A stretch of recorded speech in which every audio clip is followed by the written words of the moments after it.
Écœurée par le viol sur cette jeune fille dans le Haut-Touélé et le massacre des finalistes du cycle primaire à Massissi, la ministre d'État, ministre du Genre, Famille et Enfants, Béatrice Loméa, a compati avec les familles des victimes.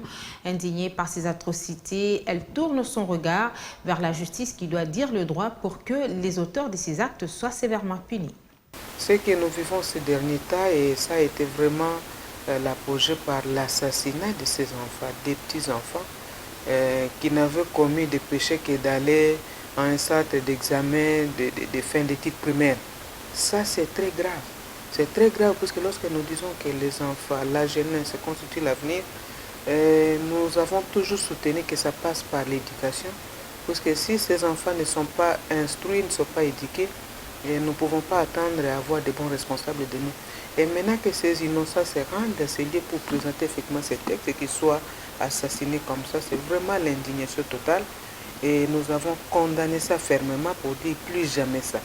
On ne devrait pas continuer à assister à de telles scènes.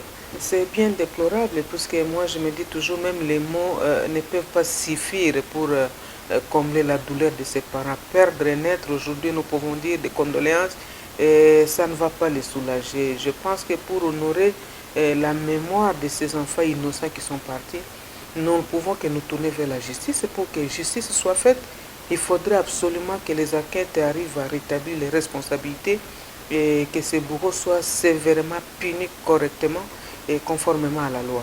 Également en condamnant ce qui s'est passé il y a 48 heures dans la province du Haut-Touélé à Isiro.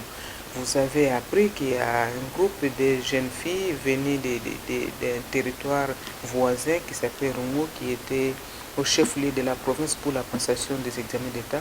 Et il y a eu effectivement un cas de viol que nous avons également déploré.